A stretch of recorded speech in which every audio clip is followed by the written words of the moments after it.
कहानी को पूरा समझने के लिए कहानी के पिछले सभी भागों को ज़रूर देखें। उसका लिंक मैं आप लोगों को डिस्क्रिप्शन बॉक्स में दे दूंगी और साथ में कमेंट बॉक्स में पिन भी कर दूंगी, तो आप वहां से भी जाकर देख सकते हैं। तेरे इन कर्मों की वजह से कभी कभी मुझे तेरे जेंडर पर शक होता है। इला चुन्नू को बेड पर घुसते हुए देख बोली। अभी के लिए घर भर गया था। नोक झोंक खिलखिलाती हुई घर की दीवारें कुंती भवन को आज किसी महल से कम सुंदर नहीं कर रही थी। मरो जाकर कहीं, मैं यहीं सोने वाला हूँ आज। चुन्नू उसे धक्का देकर बोला तो विभा ने उसके बाल पकड़े। बंद करो शोर करना, मुझे बात करनी है तुम्हारे जीजा से। कला कान से फोन हटाकर उन दोनों को एक एक चपत लगाकर बोली, ध्यान दो, ये आपकी खुद की आवाज़ का शोर है दीदी, ना मानो तो पूछ लो मेरे कोयल कंठी जीजा जी से। इला चुन्नू के बाल पकड़े पकड़े ही बोली थी, वैसे दीदी जब मैं आपको विदा कराने गया था तो गुड्डू जीजा कानों में ड्रॉप डाल रहे थे, क्या इतनी तेज बोली आप कि उनके कान दर्द होने लगे? चुन्नू बोला तो अब की कला ने फ़ोन कान से साइड रखकर उसे कूटा। क्या हो रहा है यहाँ? विनीता विभा आते हुए बोली। 2 मिनट चैन से बात नहीं कर सकती मैं इस घर में? अरे मेरा पति अकेला है, मिस कर रहा है मुझे बेचारे। अभी तो नहीं सकते मिलने, तो बात करके ही दुख बांट लें अपना, पर ये दोनों सर पर बैठे हैं मेरे। धीरे कला धीरे, अभी शोर तुम ज़्यादा कर रही हो, विभा धीरे से बोली। और तुम दोनों, अनुज भैया और विवेक जी का बिस्तर माँ ने निकाला है, वो अच्छे से लगाओ। और हाँ, कूलर सेट करो उनके पास, दादी चिल्ला रही हैं। और देखो आनो आया है, बेचारे को मोह भैया को झेलना पड़ रहा था, उसे तो भागता हुआ यहाँ आया है।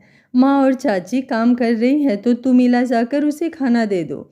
मैं नहीं जा रही, और उसका कोई घर बार नहीं, जब देखो तब हम पर सवार रहता है। इला चिढ़कर बोली। है मेरा घर बार, लेकिन अकेले अच्छा नहीं लगता ना, इसलिए सबके ऊपर पड़ा रहता हूँ। कोई और बोलता इससे पहले ही आवाज़ पीछे से आई। आनो खड़ा था, शायद उसे बुरा लगा था इला की इस बात का। इला कभी कभी तो सोच लिया करो कुछ बोलने से पहले, विभा बोली थी, लेकिन तब तक आनो मुड़ गया था। सफ़ेद भूत सीरियस भी होता है? इला उसे जाते देख बोली। पागल, विनीता उसके सर पर मारकर बोली। आनो के मम्मी पापा एक प्लेन क्रैश में मारे गए थे, तब से मोह भैया ने इसे कभी अकेला नहीं किया। अब तो लगता ही नहीं कभी कि ये हमारे परिवार से अलग है। बहुत है आनो के पास उसके माँ बाप का दिया हुआ, पर कभी कभी पैसा हर कमी पूरी नहीं करता इला। पैसा बहुत कुछ होता है, सब कुछ नहीं। अब जाओ माफ़ी मांग लो उससे, वो ज़्यादा देर वैसे भी नहीं नाराज़ रहता किसी से। स्नेह क्या करती, घूम रही हो इधर से उधर? कला फ़ोन पर बात करती हुई जब किचन की तरफ से गुजरी तो स्नेह को देखकर बोली, कुछ नहीं दीदी, भाभी और माँ बेचारी कितना करेंगी, घर अब भी बहुत फैला हुआ है तो मैंने सोचा किचन सेट कर दूँ। कर्मावती किचन के डिब्बों से निकल, जरा फ़ोन चेक कर लो कब से बज रहा है। विभा बोली तो स्नेह हाथ साफ करती हुई कमरे की तरफ गई। घर पहुंच गए? उसने फ़ोन उठाते ही पूछा था। क्या करूँगा घर जाकर? पलटकर उसी रफ्तार में जवाब आया था। क्या करते रहते हैं, रात का 10 बज रहा है, खाना खाया कि वो भी नहीं खाया? खाया था। वो ताऊ जी के काम से जिन लोगों से मिलना था उन्हीं के साथ डिनर था। वो उखड़ा उखड़ा बोला था, काहे चिढ़े घूम रहे हैं इतनी रात को? तुम मुझसे यही बात मत पूछो, बाकी सब पूछ लो स्नेह, बस ये बात मत पूछो। मोह झल्ला उठा था। ऐसा ना करा करिए, फिर आपको देखने का मन होने लगता है। वो वैसे ही झिझक कर प्यार से बोली थी कि मोह ना चाहते हुए भी मुस्कुरा उठा था। तो आ जाओ, जैसे देखना चाहो देखो आकर, मैं तो मरा जा रहा हूँ। यार बहुत गलत है ये बात, मेरी वाइफ हो तुम और मैं ही नहीं मिल सकता। कुछ करो ना स्नेह, मैं कैसे रहूँगा तुम्हारे बिना? तुम्हारे जाने के बाद तुम्हारी साड़ियाँ और बेड से आती महक तक मुझे तुमसे दूर होने के लिए गुस्सा दिला रही हैं। आप भी ना, मुझे तो वापस आपके पास आना ही है तो क्या सारा सामान ले आती? जितना ले गई हो उतना भी मुझे गुस्सा दिला रहा है। 10 साड़ियाँ लेकर गई हो तुम, पूरी 10 दिन रुकोगी क्या? आप मेरी साड़ियाँ गिन रहे थे? मैं तो और भी बहुत कुछ गिन रहा था, बताऊं? रहने ही दीजिए, समझ गई मैं। वो साड़ियाँ मैं इसलिए लाई थी कि आसपास के घरों में जाना पड़ता है ना, सब बुलाते हैं शादी के बाद, तो पहनूंगी ना। हाँ सबको दिखाओ, एक मुझे ही नहीं देखने दिया जा रहा है। उसकी सुई फिर अटकी थी उसी बात पर। बोल तो ऐसे रहे हैं जैसे कुछ देखा ही नहीं है मेरा, वो शर्मा कर धीरे से बोली थी। क्या देखा है वो मत याद दिलाओ और ना छेड़ो मुझे, घर से उठा लाऊंगा मैं तुम्हें। मोह बेकरारी से बोला था। अच्छा सुनो, जो उस दिन रात को तुम। नहीं नहीं, बस मैं समझ गई, वो एक ही थी मेरे पास जो कि आपकी कृपा से अब नहीं है। और जो आज। क्या क्या याद रखते हैं आप, वो शर्मा कर लाल हुई मुस्कुरा कर बोली थी। सब देखता हूँ, सब कुछ देखता हूँ यार, अब भी ना देखूँ। सब देखिए पर मुझे बता क्यों रहे हैं? क्योंकि ये जो शर्म से मुस्कुराती हो ना, ये मुझे बहुत पसंद है और मैं गुस्सा हूँ तुमसे। मोह फिर बोला तो स्नेह अब की खिलखिला उठी। मैं गुस्सा हूँ और तुम हंस रही हो, छोड़ूंगा नहीं मैं तुम्हें। छूटना चाहता भी कौन है आपसे? स्नेह एकदम गंभीर हुई थी। अच्छा सुनिए, मेरी चैन ले आए थे? बात मत बदलो, मैं टॉपिक से हटूंगा नहीं। मैं कहाँ बात बदल रही हूँ, अब गुस्सा मत करिए, घर जाइए। चला जाऊँगा, तुमने खाना खाया? हाँ खा लिया था। मैं चैन नहीं लाया था तुम्हारी, कल आना मिलने, साथ में ले चलूँगा और कुछ मन हो तो वो भी ले लेना। इतना कुछ तो है मेरे पास। मैंने भी तो तुम्हें कुछ नहीं दिया तो दिलवा दूँगा। दिया तो है, आपने ही वो इतना अच्छा पेंडल, वो प्यार से बोली थी। नहीं, कुछ और दिलवाऊंगा, आ जाना तुम कल। वो तुम्हारे कॉलेज के सामने जो ज़मीन थी ना, उसकी डील मुझे मिल गई है, उसी को निपटा कर ले लूँगा आकर तुम्हें। ठीक है, अब घर जाइए ना, बहुत रात हो गई है। जा रहा हूँ, आई लव यू, वो बेहद प्यार से बोला था। जी, आई लव यू टू। वो सिमटती हुई बोल फ़ोन काट कर कई पल मुस्कुराती रही थी। ये शादी के दिन जिंदगी की सबसे अच्छी यादों की ताबीर होते हैं, फिर कभी यूँ नहीं आते। तो इन पलों को बस जी लीजिए, हर काम हर जिम्मेदारी छोड़कर, क्योंकि जिम्मेदारियां तो जिंदगी की परछाई हैं, हमेशा साथ रहेंगी। ये लो खाना, इला आनो के आगे थाली करके बोली। नहीं खाना, ले जाओ अपना खाना, आनो फ़ोन काटता हुआ बोला। देखो मैं आधी चीज़ें वैसे भी थाली में रखना भूल जाती हूँ, आज एक एक चीज़ लाई हूँ याद करके, इसलिए खाना तो तुम्हें पड़ेगा ही। जहर मिला लाती थोड़ा इसमें। जहर बना नहीं था ना, वरना आज पक्का ले आती। सॉरी बोलो पहले। नहीं बोलूँगी तो खाना नहीं खाऊंगा। मत खाओ, मैं खा लेती हूँ फिर, ईला थाली अपनी तरफ खिसका कर बोली। कितनी बेशरम हो तुम, दूसरे का हिस्सा का भी ठूसने की शर्म नहीं है? आनो थाली उसके आगे से खींचते हुए बोला।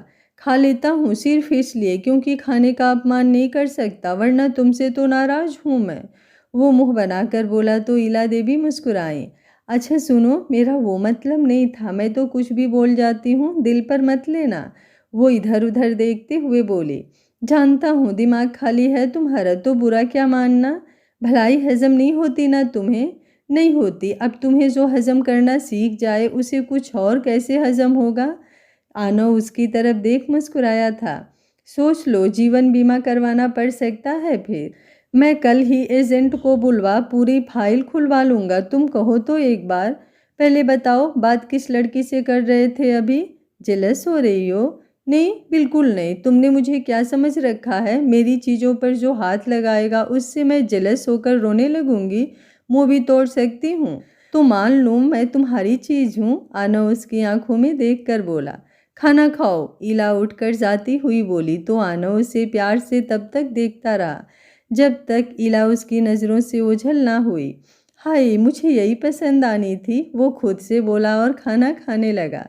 आज दीनानाथ से कहती हूँ कि इस लड़की के लिए भी कोई लड़का देख ही लो, वरना इसकी कैंची भर जबान किसी दिन हमारी नाक कटवा देगी। कुंती देवी बाहर से आती हुई अपने स्थान पर बैठकर बोली। क्या हुआ दादी, सुबह सुबह ससुराल का खतीरदारी से भरी हुई मेज से दाल की कचौरी, उनका मूड देख वापस रखते हुए अनुज बोला। अरे लल्ला काहे रख दी, तुम खाओ लल्ला, और तुम भी खाओ लल्ला, वो आनव और विवेक से भी बोली। अरे तुम लोग तो कुंती देवी के आंखों के तारे हो, मैं तो उस इला की बात कर रही थी। अच्छा तब ठीक है, अनुज बेपरवाही से बोला। क्या ठीक है, पूछो तो क्या हुआ, विवेक तुरंत बोला। मत पूछो, कुछ कांड ही किया होगा। जीवन पलट कर बोला। पर दादा, इला कुछ करे और मज़ा ना आए, ये हो सकता है? हाँ ये तो है, तो तुम पूछो ना, जल्दी बता देंगे। क्या किया इला ने दादी, विवेक ने पूछा ही था कि सारी मंडली एकदम इकट्ठा हो गई। पूछो मत, सारे मोहल्ले में उल्टे सीधे काम करती घूम रही है। मैंने कहा था इससे बायना बांटते हुए कि कोई कितना भी गलत हो इधर की उधर मत करना। अरे लड़ाई लगाई है इसने मुन्नी देवी के यहाँ। उनकी बहू ने इससे कुछ बोल दिया और इसने उठाकर मुन्नी देवी को बता दिया। लाठियां चल गई उनके घर। जब पता चला इसकी करतूत है तो मुंह छिपाकर मैं निकली वहां से। ये तो गलत बात है दादी, किसी की बुराई सुनना गलत बात है। पर कहा क्या था दादी? आनव बड़े ज्ञान की बात बताकर एकदम से बोला, अरे छोटी सी बात थी। कोई छोटी सी बात नहीं थी। वो अपनी सास यानी कि इनकी प्यारी मुन्नी देवी को पीपल पर लटकी हुई कंकाला बता रही थी तो मैंने बता दिया मुन्नी दादी को। अब उनका जानना जरूरी था ना कि उनकी बहू ने उनका नया नाम क्या रखा है। ईला आते हुए बोली थी, चुप कर, ऐसे कर्म करेगी तो कल को ससुराल में क्या जाकर करेगी। सही बात है, सही बात है, आनो बोला था। तुम चुप रहो। वो आनो पर दांत पीस कर बोली थी। तुम चुप करो। कुंती देवी पलट कर उसी से बोली थी, और ये बताओ पीछे वाले किशोर जी का खिड़की का शीशा किसने तोड़ा? मैं गुल्ली डंडा खेलती हूँ, मेरी मुंह पर हेलमेट लगा है, मेरे हाथ में ग्लव्स है, मेरे कंधे पर बैठ रखा है। अगर नहीं तो मुझ पर बिल क्यों फाड़ रही हैं? हाँ हाँ पता है। कहाँ है चमनलाल? पूरे 500 रुपये लिए उन्होंने मुझे उस शीशे के। मैं यहाँ हूँ दादी, और वो शीशा 250 में भी सही हो जाता। आपको उन्होंने ठग लिया। चुनमुन कमरे से निकलता हुआ बोला था। अच्छा, और ये बात उनसे कौन बोलता? तुम्हारा बाप? बाप पर मत जाना दादी, मुंह तोड़ दूंगी तेरा। आज नास पीटे, तेरा बाप मेरा बेटा भी है। वो चिल्लाई तो अच्छा खासा माहौल बन गया। स्नेह स्नेह, उन सब के पेच कस कर कुंती देवी चिल्लाई। जी दादी। स्नेह भागती हुई आई। तुमको मैंने आज सुबह पंडिताइन के यहाँ जाने को बोला था। जी दादी, वो मैं। स्नेह सर झुका गई क्योंकि फिलहाल उसके पतिदेव लगे हुए थे फोन पर। शादी कर दी तो दिमाग ससुराल भूल आई हो। अरे ये दोनों तो थे ही निठल्ले, तुम तो जिम्मेदार रहो। जी दादी, अभी जाती हूँ, स्नेह निकलते हुए बोली। स्नेह, मैं भी चलता हूँ, विवेक हाथ झाड़ते हुए बोला। तुम क्या करोगे जाकर? विभा पीछे से बोली। कुछ भी करे जाकर, तुम टोक काहे रही हो? ये आजकल की लड़कियां अपने पतियों को बच्चा समझती हैं। तुम जाओ लल्ला, कुंती देवी बोली तो बाकी सब हंस पड़े। बेशर्मी की रोटी खाई है सबने, कितना भी कह लो मोटी चमड़ी है सबकी। क्या कह रही हो विनीता? एक कमरा यहीं छत पर बनवा लें, दिन रात का पता ही नहीं चलेगा कि कहाँ चले गए। अनुज विनीता से बोला था। चुप करो और कल से काम पर निकलो। बिटिया नाश्ता किया? जी दादी, विनीता बोली और उठकर किचन की तरफ चली गई। अब जाओ दुकान पर तुम दोनों भी, और आते वक्त जो सामान जरूरी हो अपनी अपनी बीवियों से पूछ कर ले आना। कुंती देवी ने आज सबकी क्लास ली थी तो जीवन रमन कैसे बचते उनसे। स्नेह, कहीं जा रही हो? वो तैयार होकर कमरे में आई तो ईला ने पूछा। वो मेरा एक काम कर दो ईला, वो झिझक कर बोली थी। कैसा काम? और कायदे से तो तुम्हारे काम मोह जीजू करते नहीं हैं क्या? वो उसे छेड़ते हुए बोली तो वो शर्मा गई। भाई तंग ना करो मेरी देवरानी को, विनीता उसकी साइड लेकर बोली। बोलो स्नेह, क्या काम है? तुम माँ को बोल दो कि मुझे बाहर जाना है, वो दादी को भी बता देंगी। अच्छा, किसके साथ? ईला शरारत से आंखें नचाकर बोली। रहने दो, स्नेह उसकी शरारत समझ पलट कर बोली। अरे रुको तो मेरी शर्मिली बाई, ऐसे करारी बनकर जाओगी तो क्या हाल करोगी मोह जीजू का। ये तो सही बात है स्नेह, लग तो कमाल रही हो। क्या इरादा है? आज घर आओगी कि सुबह ही आना है? कला भी बोली तो स्नेह का मुंह लाल हो उठा। दीदी आप भी ऐसे? तो नवीन जीजा भी तो आजकल आपको नहीं छोड़ते, वो धीरे से बोली तो वो सब एकदम हैरान हो उठे। आय हाय, लड़की पर रंग चढ़ा है। लजाती शर्माती स्नेह आज मजाक कर रही है। इला स्टाइल से बोली तो स्नेह मुस्कुराकर शर्माई थी। तुम तो रहने ही दो। अच्छा सुनो, मैं चाची से नहीं सीधा दादी को ही बोलाती हूँ। नहीं नहीं, दादी का आज सुबह से मूड बहुत खराब है। इला नहीं, वो उसे पकड़ते हुए बोली। अरे कुछ खराब नहीं है बूढ़ा माता का मूड, तुम टेंशन ना लो, मैं देख लूँगी, तुम जाओ। और सुनो, एक एक अपडेट मिलनी चाहिए मुझे। वैसे भी किसकी सुहागरात में क्या हुआ किसी ने मुझे बताया तक नहीं गद्दारों। उसके लिए मैडम शादी कर लो पहले, हम क्यों बताएं क्या हुआ था, है ना स्नेह? कला बोली तो स्नेह ना जाने क्या याद आने पर मुस्कुरा उठी। वैसे स्नेह, मोह भैया हमारे सामने तो कुछ ज़्यादा बोलते नहीं, तो पति रूप में कैसे हैं? विनीता मुस्कुराकर बोली तो स्नेह की आंखों में उसका हर रंग उतरता चला गया। कभी शब्द ढूंढ पाई तो ज़रूर बता दूंगी दीदी, स्नेह धीरे से बोली। तो विनीता ने आंखों ही आंखों में उसकी बलाएं ली। मोह आज हक से गेट तक आया था और वो हक से उसके आते ही गेट पर आई थी।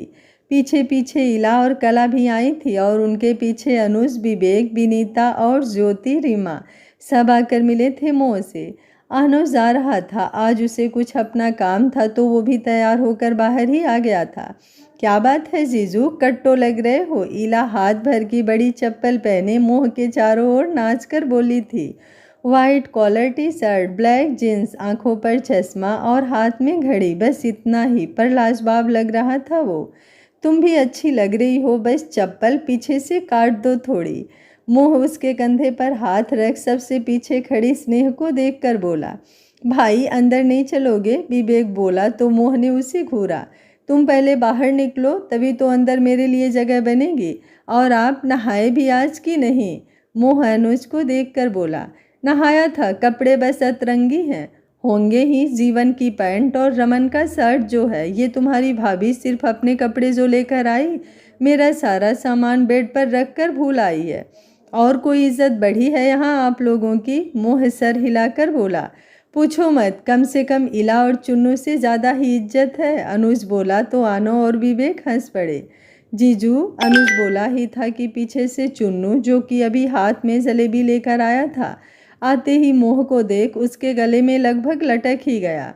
चुन्नू, जलेबी दूर रखना मुझसे, मोह उसे पकड़ता हुआ बोला था। क्या जीजू, रहा नहीं जाता दीदी के बिना? चुनमुन आंखें चलाकर बोला तो मोह उसके बाल बिखेरे। मतलब हद थी, वो घर के बाहर अभी सोच रहा था कि निकल लेगा स्नेह को लेकर, पर वहाँ थोड़ी देर बाद ये सीन हुआ कि राधा अपनी देवरानियों और बहुओं के साथ नाश्ते की ट्रे बाहर ही सजवा चुकी थी। कला और विभा ये खा लो वो खा लो पर लग चुकी थी और कुंती देवी तुरंत पंडित जी को फ़ोन करने लगी ताकि पता चले कि मोह कब घर आ सकता है। कुल मिलाकर मोहल्ले के आसपास के लोग भी आकर कुंती देवी के सभी दामादों से मिलने लगे। मेरे एक और जीजा है, वो अभी नहीं आए हैं, जब आएंगे घर लेकर आऊँगी। ये मेरे विवेक जीजू विभा दीदी वाले, ये अनुज जीजू मेरी दीदी के जेठ, ये मेरे मोह जीजू स्नेह के बो। इला पूरा जीजा स्टॉक अपना शो ऑफ कर रही थी और बाकी मोहल्ले की चाचियाँ भाभियाँ तो पूछो ही मत। ये गाल खींच खींच कर मोह और विवेक और अनुज के साथ आनों के भी दर्द करवा रही थी। पीछे खड़ी स्नेह अब हंसी रोकने की कोशिश में सर झुका चुकी थी, क्योंकि मोह अच्छे से चिढ़ा हुआ सबकी बातों के जवाब दे रहा था। सुनो, एक अच्छी जगह ढूंढी है, कल शाम को टाइम मिले तो आना। आनो उससे बचता हुआ इला से बोला। क्यों, तुम्हें वहाँ से धक्का देना है? हाँ, धक्का देना है, वेट करूँगा, वो थोड़ा तैस में बोला। ऑर्डर ना देना मुझे, इला अंगुली उठाकर बोली। अच्छा अच्छा ठीक है, आ जाना मेरी माँ रहम करके। ठीक है, सोचूंगी। वैसे 2 गोलगप्पे खाने हैं, शर्म नहीं आती? 20 रुपये देने में मौत आ रही है तुम्हें? जाओ, नहीं आती। अच्छा ठीक है, दे दूँगा, आ जाना। आनो मुँह बनाकर बोला तो इला लुक देते मोह की तरफ बढ़ गई। लाल रंग का अनारकली, जिस पर कंधे से लटकता हुआ खूबसूरत लहरिया दुपट्टा, बिल्कुल पहले की तरह, बस अब की बात कुछ और थी। वो समाया हुआ था न स्नेह में, उसकी मांग में भरे सिंदूर, हाथों में पहनी लाल चूड़ियाँ और माथे पर सजी छोटी लाल बिंदी के रूप में, हाथों में लगी हुई वो मेहंदी जिसका रंग बस कुछ हल्का हुआ था, पैरों में पड़ी पायल और छोटी सी बिछुए, वो उसकी बनी हुई उसके सामने थी। मोह ने धीरे से हाथ बढ़ाया स्नेह की तरफ तो स्नेह ने मुस्कुराकर नज़र झुकाए अपना हाथ उसके हाथ में दे दिया। हौले से खींचा था मोह ने उसे, उसकी हथेलियों को कंधे पर टिकाया था। अच्छी लग रही हो बहुत, मोह धीरे से बोला था तो स्नेह खिल उठी। ये सजना संवरना अनमोल लगता है तब जब जिसकी आंखों में तारीफ के रंग देखना चाहे वो यूं बोल दे। अक्सर लोग कहते हैं कहना ज़रूरी है क्या? शायद ज़रूरी है, क्योंकि कुछ बातें दुनिया बोले ज़रूरी है, बस समझना आपको है कि उसकी दुनिया है कौन। मोह उसे लेकर एक सुंदर सी जगह आया था, फूलों से महकती वो दूर तक फैली जगह, सुंदर सा तालाब का किनारा और बस दूर तक शांति। ऐसा लगता है जैसे वो लोगों की भीड़, गाड़ियों का शोर शराबा कहीं है भी क्या दुनिया में। सुनिए, स्नेह उसके सीने से लगे ही बोली। मोह आगोश में उसे भरकर बोला, ये जगह बहुत अच्छी है, तभी तो यहाँ लाया हूँ, वरना जब से शादी हुई है मुझे तो ऐसा लगता है जैसे मुझे देश निकाला मिल गया है। और ये बताओ, तुम्हारे मोहल्ले की औरतों को क्या ही हो गया था? मुझे तो ऐसा लगा जैसे कुछ देर और रुका तो गाल खींचकर सिर्फ गाल ही घर के अंदर ले जाएंगी। मोह ऐसे बोला तो स्नेह खिलखिला उठी, आप भी ना वो सब ऐसे ही प्यार दिखाते हैं, ऐसे तो भगवान के लिए मुझे बचा लेना अगली बार। स्नेह, अच्छा तो तुम भी दिखा लो प्यार, मोह शरारत से बोला था। क्या दिखाती नहीं हूँ मैं? नहीं, वो मुस्कुराकर बोला था और स्नेह खामोश हुई थी। चुप ना हुआ करो, मेरी कही हुई बातें बुरी लग जाया करो तो नाराज हो जाया करो, पर खामोश ना हुआ करो। मोह प्यार से उसके बालों से खेलकर बोला था, सोचा मैंने कई बार कि रूठ जाऊं आपसे, पर आप हैं कि ये सोचने का मौका ही नहीं देते। स्नेह बढ़कर उसके माथे पर अपने होठ रखते हुए बोली थी तो मोह की आंखें बंद हुई थी। घर आ जाओ जल्दी स्नेह, ऐसा नहीं है कि मैं समझता नहीं हूँ कि वो तुम्हारा घर है। इतनी जल्दी मोह नहीं छूटता, पर अभी अपने मोह के लिए सोच लो, मुझे अपना कमरा तक अच्छा नहीं लगता। वो बच्चों सा बोला था। मुझे भी कहाँ अच्छा लगता है, स्नेह शर्मा कर बोली थी तो मोह ने उसकी उंगलियों को होठों से छुआ था। वो कंगन क्यों उतार दिए? मोह उसकी कलाई पकड़ दूसरे कंगन देख बोला। वो आपको चुभते हैं ना, इसलिए स्नेह धीरे से बोली थी। वही पहनो, मुझे पसंद है, और चुभने के लिए मिली ही मुझे बहुत रही हो तुम। वो बोला तो स्नेह के सुनकर गाल दहक उठे। अब शर्माओ आकर थोड़ा, वो उसके लबों की तरफ बढ़ता हुआ बोला था। यहाँ? स्नेह बड़ी बड़ी आंखें एकदम उसकी तरफ करके बोली थी। ऐसे मत देखा करो, बोलता हुआ वो उसके लबों को खुद में उतार चुका था। मोह उसे वहां से लेकर सीधा ज्वेलर के पास आया था। वो पैंडल तो लिया ही था स्नेह ने, उस पर बेहद सुंदर उसे एक कंगन लेकर दिए थे। अच्छे हैं ना? मोह उसे उसके हाथों में पहनाकर बोला। बहुत अच्छे, स्नेह उसकी आंखों की चमक देखते हुए बोली थी। दिन ढल कर शाम और रात की तरफ बढ़ चुका था। अभी वो गाड़ी के पास खड़ी थी और वो सामने उसके लिए चाट लेने गया था। स्ट्रीट फूड पर लगी भीड़ में उसकी चीढ़, माथे पर आया पसीना और उससे भीगे हुए बाल। स्नेह दूर से मुस्कुराकर उसे देख रही थी। आप नहीं खाएंगे? नहीं, तुम खाओ ना, बहुत गर्मी है स्नेह, मोह बोला तो उसे बड़ा प्यार आया उस पर। स्नेह ने तुरंत चुन्नी उठाकर उसका मुंह पोंछा था। मैंने मना किया था ना, ना जाइए, बहुत भीड़ है। रोज रोज कहाँ कुछ मांगती हो मुझसे? मोह उसकी हथेली पकड़ इधर उधर देख चूमते हुए बोला, और स्नेह शर्माई थी और उसने मोहब्बत से उसे निहारा था। आप भी ना, सब देख रहे हैं, स्नेह धीरे से बोली। तो किसी पराई लड़की को छू रहा हूँ क्या? ऐसे थोड़ी ना किसी को आपको दे दूंगी, स्नेह लजाई हुई सी बोली थी और वो सुनकर बेताब हुआ था। उसकी कलाई पकड़कर वो उसे गाड़ी में ले आया था। उसका ढलका हुआ दुपट्टा आज उसने हक से नीचे किया था। यूं ही हक से उसका ये करना स्नेह को आज सिमटने पर मजबूर ज़रूर कर रहा था, पर ना कोई डर ना कोई बंदिश, जैसे वो उसके वजूद का हिस्सा नहीं, रूह सा बन गया था। मोहब्बत सब पति बन जाए तो वो और प्यारा हो जाता है। तुम देने की कोशिश भी तो करो मुझे किसी को, फिर मैं पागल होकर दिखाऊंगा तुम्हें। मुंह शिद्दत से बोलता हुआ उसके करीब हुआ था और स्नेह ने मुस्कुराकर आंखें बंद की थी। सूट को कंधे से हटाकर उसके आगोश में वो सिमटने लगा था। सुनिए, स्नेह उसके बेकाबू होते एहसासों को समझ बमुश्किल बोली थी। सुनिए तो, स्नेह उसके पहली बार जवाब ना देने पर दोबारा उसके कंधे से पकड़कर बोली। क्या सुनिए, सब अभी ही बता दो मुझे, तुम चाहती ही नहीं कि कुछ देर मैं रहूं तुम्हारे पास? मोह एकदम उसके आंचल से निकलकर झल्ला उठा था और स्नेह की पलकें उसके लाल हुए चेहरे पर टिकी थीं और उसे उसकी खफा हुई नज़र से बद अपनी कही बात का तुरंत एहसास हुआ था। खफा हुआ नज़र छलक पड़ी थी और मोह उसमें बद बेचैन हुआ था। गुस्सा हो गई क्या? नहीं तो, स्नेह उसी भोलेपन से नज़र झुका हथेली से आंसू पोंछ बोली थी तो उसके पति देव उस पर जान देने की हद तक पिघल गए थे। बोल दिया करो ना, मैं कुछ गलत कहा करूं कभी? बस रोया मत करो, मैं तो ऐसे बोल जाता हूँ, सुन रही हो ना स्नेह? वो उसकी झुकी हुई नज़र देखकर बोली। वो वैसे ही नज़र झुकाए बोली, इधर आओ तुम यार। वो उसे खींचकर सीने से लगाकर बोला तो वो सिसक पड़ी। बुरा मान जाती हो ना मेरी बात का? मोह उसके बालों को चूम प्यार से बोला। नहीं तो आपका मुझे कुछ बुरा नहीं लगता। मैंने कभी कहा है कि मुझे आपके पास आना अच्छा नहीं लगता?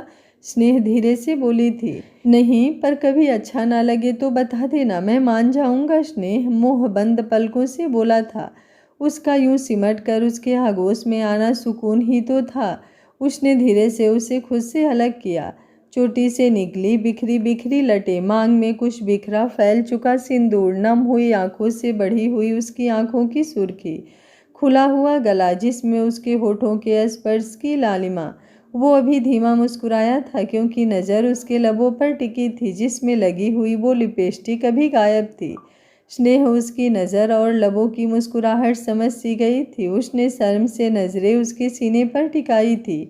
एक आध लिपस्टिक साथ में लेकर चला करो अब, मोह शरारत से बोला था। आप भी दो चार जोड़ी कपड़े लेकर चला करिए। देखिए ये वाइट टी शर्ट, इसमें ये सिंदूर लग गया है। स्नेह एकदम फिक्र से उसकी टी शर्ट देखकर बोली तो मोह ने ध्यान दिया। वाकई गहरा रंग चढ़ा था और अभी वो दुपट्टे से उसे साफ करने की कोशिश कर रही थी। वो नहीं जाएंगे, रहने दो, कोई और कलर पहन लेते, इतने तो हैं आपके पास। मुझे यही मिली और इसे ऐसे ही रहने दो, खराब हो जाएगी। फ्रेम करवा कर रख लूँगा मैं। अब पहले आओ ना, अभी मेरी नीयत खराब हो रही है तुम पर। मोह उसके गाल दोनों हाथों से कसकर पकड़ता हुआ उसके लबों की तरफ बढ़ा। खुद तो बने हुए ही हैं, मुझे भी और बना दीजिए ताकि घर में घुसते ही मेरी हालत पर सब पागल कर दे मुझे।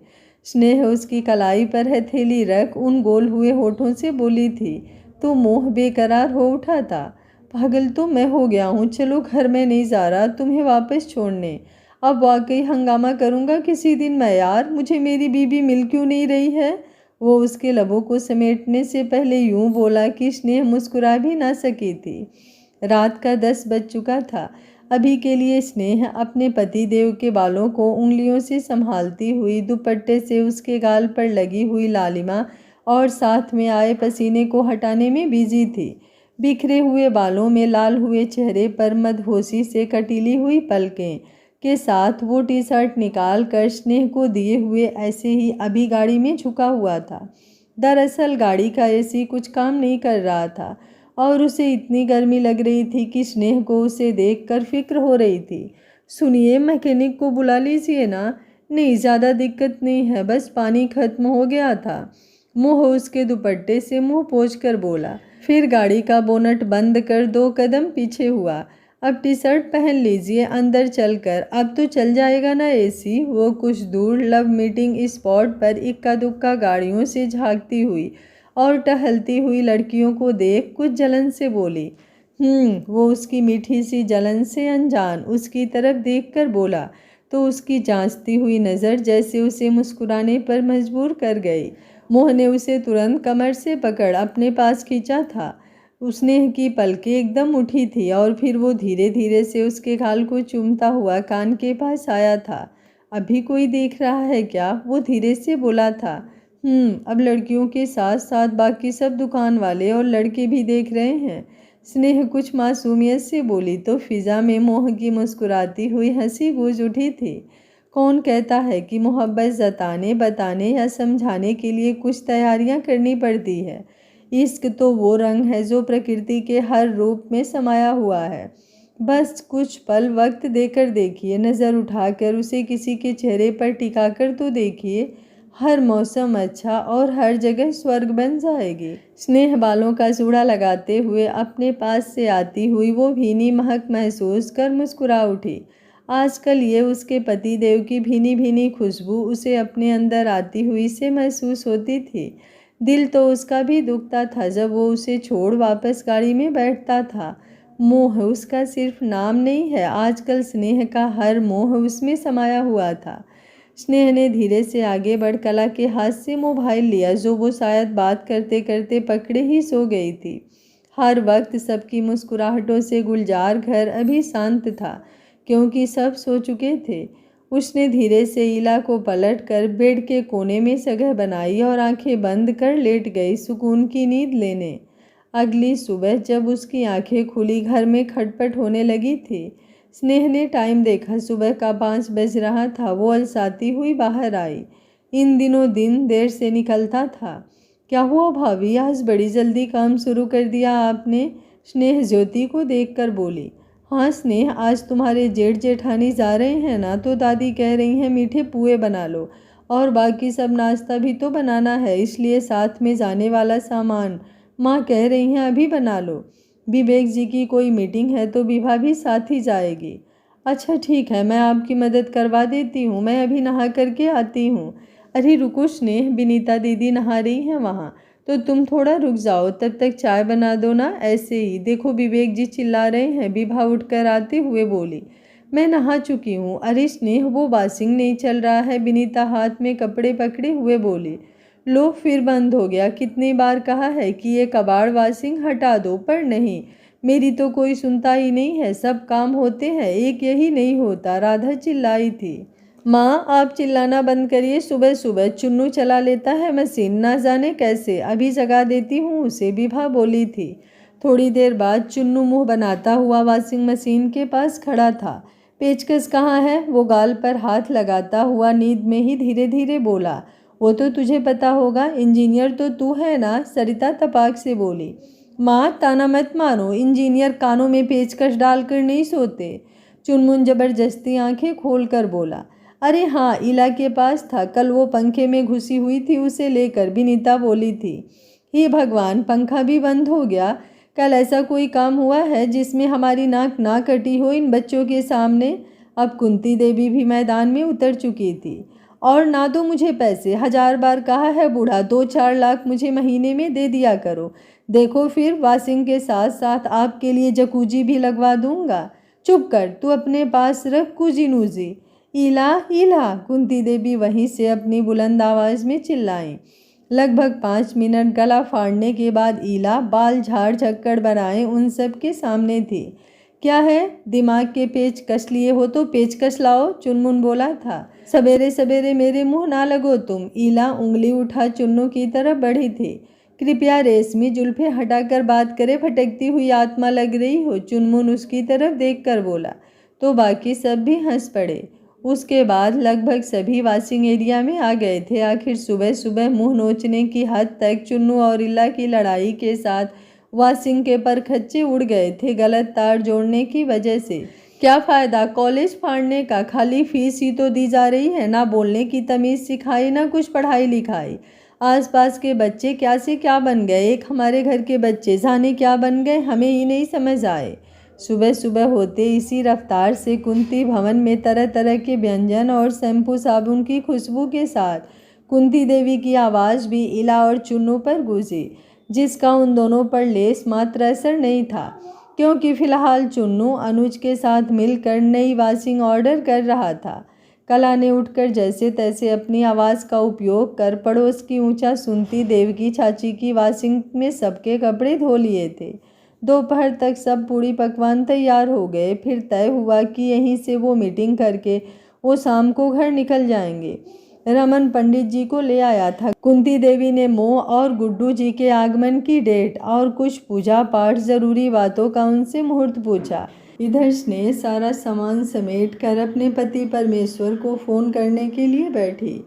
फ़ोन भी नहीं किया आपने आज? स्नेह उसकी भारी हुई आवाज़ सुनकर बोली।